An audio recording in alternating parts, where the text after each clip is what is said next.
बिस्मिल्लाहिर्रहमानिर्रहीम। अस्सलाम वालेकुम। बिल आखिर काजी फायज ईसा के बैरून मुल्क जाने के साथ ही एक बड़ा स्कैंडल सामने आया है। कहने को ये एक नोटिफिकेशन है, लेकिन इसके पीछे एक बड़ी कहानी है। इसकी तफसील आपके सामने रखनी है।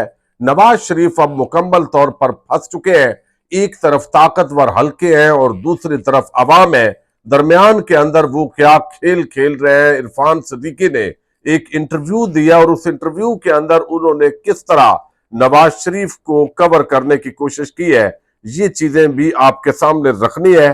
तहरीक इंसाफ का एक पहला अपनी नौइयत का मुनफरिद आलमी जलसा आज होने जा रहा है।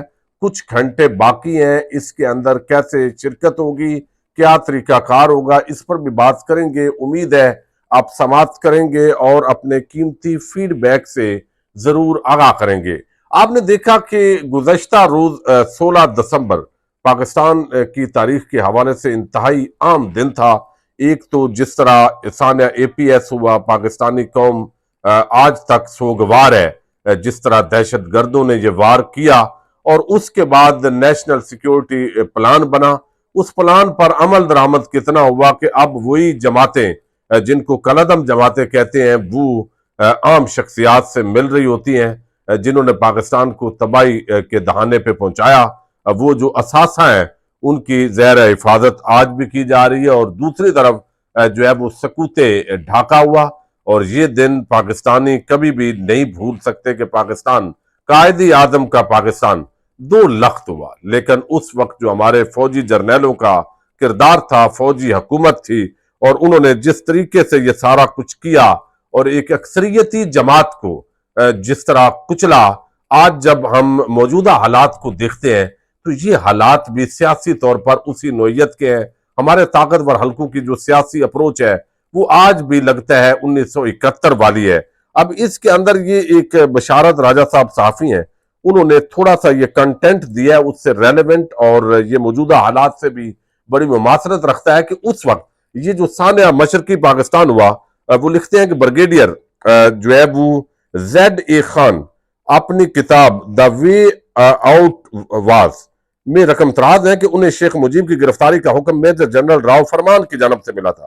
ताहम जनरल ने उन्हें बताया कि यह काम सिर्फ 2 अफराद करेंगे जो एक कार लेकर जाएंगे। ZA खान कहते हैं कि यह काम 2 आदमियों के बस का नहीं था, क्योंकि शेख मुजीब बेहद मकबूल रहनुमा थे और उनका घर उनके मदाओं पर हर वक्त मदाओं से जो है वो घिरा रहता था। इसलिए इस काम के लिए कम अज कम एक कंपनी दरकार होगी। लेकिन जनरल फरमान 2 से ज्यादा लोगों की नफरी ले जाने की इजाजत देने पर आमादा नहीं थे। आखिर बड़ी मुश्किल से कुछ जर्नैलों की मुदाखलत से वो लिखते हैं ZA खान को 3 ट्रक 62 फौजियों की नफरी और असला मिला। ताम जर्नैलों ने उन्हें खबरदार किया कि शेख मुजीब को हर हाल में जिंदा गिरफ्तार करना है, और अगर मुजीब मारे गए तो ZA खान को जिम्मेदार ठहराया जाएगा। जब यह सब हो रहा था तो उस वक्त इंतखाबात हुए 3 माह हो चुके थे। शेख मुजीब 300 कौमी असम्बली की नशिस्तों में से 160 जीत चुका था। वो अपना हक मांग रहा था, मगर जनरल बजिद थे कि शेख मुजीब को फिक्स अप करना है। मुसन्नफ लिखते हैं कि जब शेख मुजीब को गिरफ्तार किया गया तो सीढ़ियों से उतरते वक्त एक फौजी ने उन पर थप्पड़ों और घोंसों की बारिश कर दी। मैं उन्हें बचा कर वहां से ले गया। अब वो कहते हैं कि जब मैं ये पढ़ रहा था तो खुद को 52 साल कबल वाले पाकिस्तान में पाया। हमने क्या सीखा? यानी आज भी पाकिस्तान का सबसे जो मकबूल लीडर है उस पर जिस तरह के बोगस मुकदमात बनाए गए इमरान खान पर, और जिस तरह इस्लामाबाद हाई कोर्ट से उनकी तजलील करके पकड़ के डंडे मार के जिस तरह गिरफ्तार किया गया, तो सकूते ढाका से यकीनन हमारे इदारों ने और हमने कुछ नहीं सीखा। अब एक और बड़ी डेवलपमेंट है, और आज तहरीक इंसाफ का अपनी नौइयत का जो वाहिद एक बड़ा जलसा होने जा रहा है। ये जलसा ऑनलाइन वर्चुअल जलसा है, जिसके अंदर ऑनलाइन वो जो रहनुमा है जो काफी अरसे से रुपोश है वो भी आज शिरकत करने जा रहे हैं। खताबात होंगे, इसके अंदर जो शिरकत है वो ज़ाहिर है और जूम के जरिए बैरून मुल्क की तंजीमात खास तौर पर इसके अंदर शरीक होंगी। पाकिस्तानी जो लोग हैं वो भी देख रहे होंगे। अब इसको कितने लोग देखते हैं वो चीज तो देखेंगे, लेकिन ये बहरहाल एक मोमेंटम जरूर क्रिएट करेगा पूरे पाकिस्तान से। जो पूरी दुनिया के अंदर पाकिस्तानी है, तहरीक इंसाफ के जो हमायती हैं, उनको और आम पब्लिक को मोबिलाइज करने के लिए ये एक अनोखा तरीका इसलिए अपनाया गया कि इस वक्त ग्राउंड के ऊपर तहरीक इंसाफ को सियासी सरगर्मियों की उस तरीके से जो है वो आज़ादाना इजाज़त नहीं है, और वहां पर उनके लिए बड़ी मुश्किलात हैं। तो आप वो कहते हैं कि इसके अंदर शिबली फराज होंगे, इसमें कासम सूरी होंगे, बैरिस्टर जो है वो जो इस वक्त गौहर है वो होंगे, अली अमीन गंडापुर होंगे, शमीम नकवी होंगे, हमाद अजहर होंगे, और इसके अंदर जो खातून रहनुमा है वो जरताज गुल साहिबा, ये भी आज जो है वो मंजर आम पर आएंगी।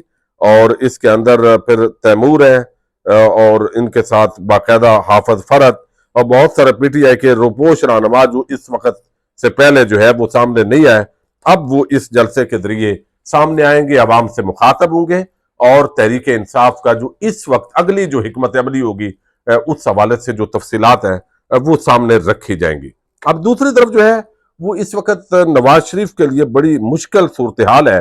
एक तरफ अवाम है, अवाम जो है वो उनके साथ है नहीं, ये अंदाजा उनको पूरी तरह हो चुका है। रियासती मशीनरी, टीवी चैनल्स, फिर जो इलेक्ट्रॉनिक मीडिया पर एंकर्स की भरमार है, और एस्टैब्लिशमेंट और अदलिया, सारे इदारे, ब्यूरोक्रेसी, ये सारे अपने साथ हैं, लेकिन अवाम की कमी है जिन्होंने वोट डालने।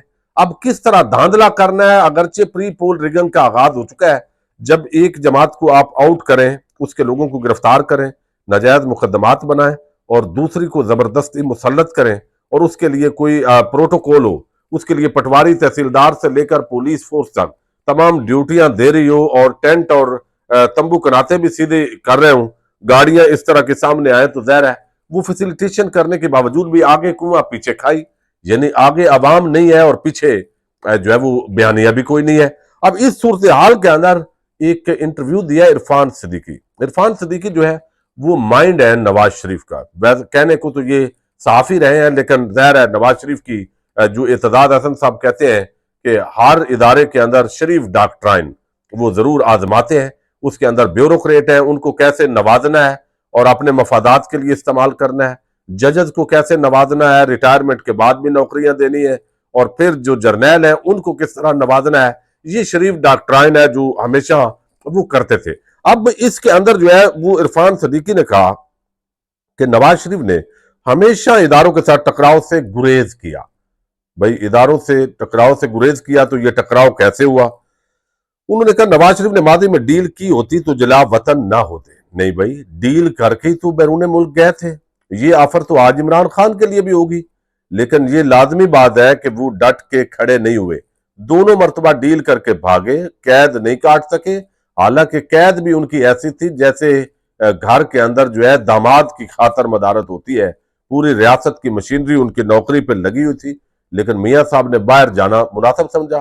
फिर पूरी कौम से झूठ बोला, बीमारी, प्लेटलेट, सारा ड्रामा, वहां किसी एक हॉस्पिटल में नहीं गए। तो ये इस तरीके से फिर भी, यानी जब इस तरह के मुशीर जो सरेआम झूठ बोलने वाले हों वो होंगे तो मियाँ साहब का फिर क्या कहना है।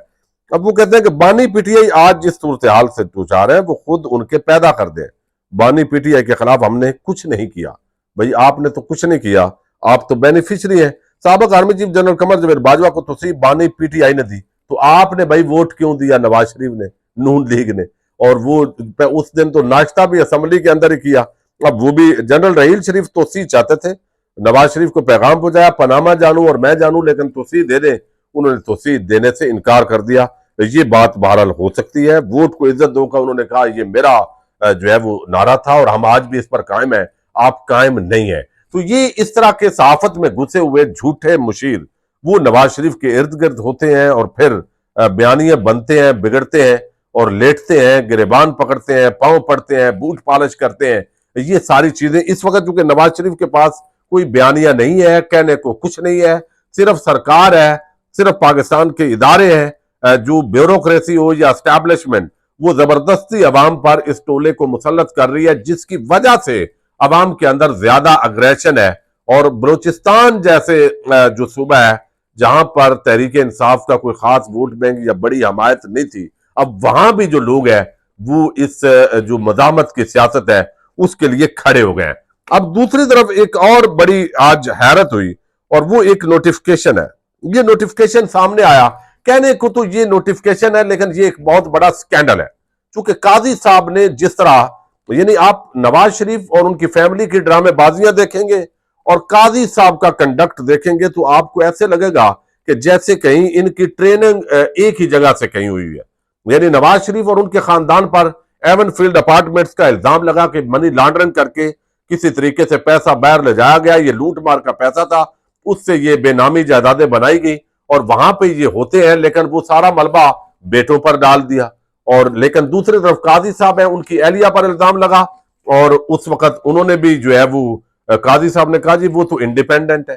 لیکن جب پروٹوکول لینے کا وقت آتا ہے تو آپ کبھی یہاں پہ جب سے آئے ہیں قاضی صاحب 3 مہینے ہو گئے ہیں، 3 مہینے کی صرف ڈرامے بازیاں آپ چیک کریں، اس کے ساتھ صاحب نہیں لگانا، اس کے ساتھ یہ نہیں لگانا، کبھی آمنہ ملک جو خاتون ہے اس کو بے عزت کرنا ہے، کبھی مشال یوسف زئی کو بے عزت کرنا ہے، عورتوں کی بھی تذلیل، پھر پی ٹی آئی کے خلاف مسلسل ایک محاذ انصاف کا قتل عام، اور صرف نواز شریف اور اس کے حق کے لیے جو ہے وہ بغیر ایسے کیسز لگانا جس سے پیپلز پارٹی اور نون لیگ کے بیانیے کو ذرا تقویت مل جائے۔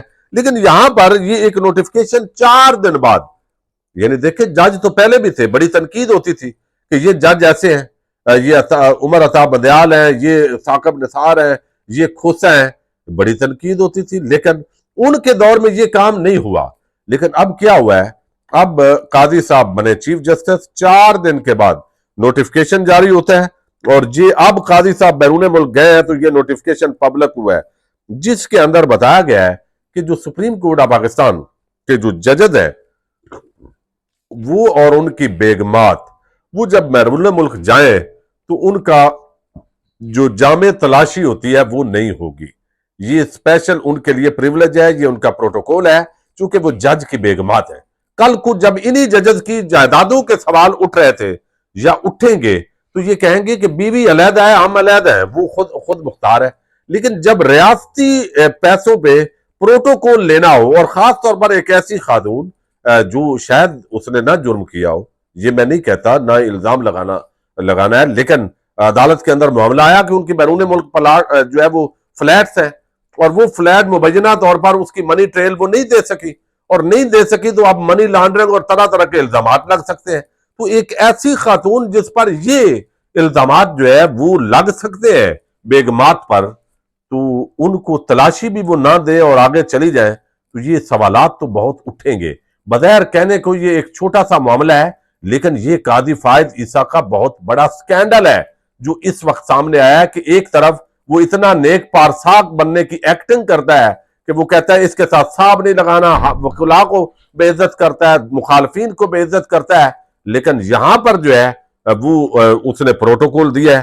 تو اس پر جو ہے وہ شفا یوسف زئی نے اچھی بات لکھی، وہ کہتی ہیں اکاؤنٹیبلٹی ہونی ہو تو یہ لوگ اپنی بیوی بچوں اور ان کے کاروباروں، منافعوں اور اثاثوں سے لا تعلقی کر دیں گے، لیکن اسی کرسی کا ناجائز فائدہ اٹھوانا ہو تو پورا ٹبر ان کے ساتھ اس چھوٹی سی کرسی پر براجمان نظر آئے گا۔ جہاں ناجائز فائدہ اٹھانا ہو وہاں عہدہ پورے خاندان کا، جہاں فائدہ نہ ہو رہا ہو وہاں عہدہ صرف باپ کا۔ اگلا آرڈر آئے گا کہ ان کے خاندانوں کو گھر سے سیدھا جہاز کی سیٹ پر رکھیں، درمیان میں سارا پروسیس معاف تاکہ ان کو تھکاوٹ نہ ہو اور زیادہ چلنا نہ پڑے۔ اب اسی طرح جو سینیٹر مشتاق ہیں انہوں نے بھی اس کے اندر جو ہے وہ بڑی عام بات کی ہے، اور انہوں نے کہا ہے کہ یہ جو اس طریقے سے کام کیا گیا ہے یہ مناسب نہیں ہے، اور وہ کہتے ہیں سینیٹر مشتاق، وہ کہتے ہیں چیف جسٹس صاحب یہ درست نہیں ہے۔ اگر جرنیل، ججز، سیاستدان، پارلیمنٹیرینز اور بیوروکریٹس قانون اور قواعد و ضوابط سے مستثنا ہوگے تو کیا قانون اور قواعد و ضوابط عام شہری کے لیے ہے؟ کیا دستور کے آرٹیکل 25 کے مطابق سب شہری برابر نہیں ہے؟ میں نے ہمیشہ پارلیمنٹ میں ججز، جرنیل، پارلیمنٹیرین، سیاستدانوں، بیوروکریٹس اور اشرافیہ کی مراعات، استثناء، پروٹوکول، کلچر اور خصوصی سلوک کے خلاف آواز اٹھائی ہے۔ یہ نو آبادیاتی دور کی بری یادگاریں ہیں۔ جب تک ہماری اشرافیہ عوام کی سطح پر نہیں آئے گی پاکستان کی حالت بہتر نہیں ہو سکتی۔ تو یہ بہرحال جج ہیں جی، پروٹوکول لے رہے ہیں، مزے لے رہے ہیں۔ پہلے یہ مزے نہیں تھے ان کی بیگمات کے، اور بس صاحب کا لفظ نہیں لگانا، اس کے ساتھ یہ جو ہے وہ آنریبل نہیں کہنا، اور یہ تماشے ڈرامے بازیاں۔ تو یہ ایک بہت بڑا یہ مینٹیلٹی ہے، یہ نواز شریف، شہباز شریف، یعنی آپ یوں سمجھیے کہ جج کی کرسی پہ یہ تاثر بن رہا ہے کہ جیسے نواز شریف، شہباز شریف جیسا کوئی ایکٹر جو ہے وہ بیٹھا ہے، ادھر وہ اور بات کرتا ہے، عمل کے اندر اس کی اور بات ہے۔ اجازت دیجیے گا، اللہ حافظ۔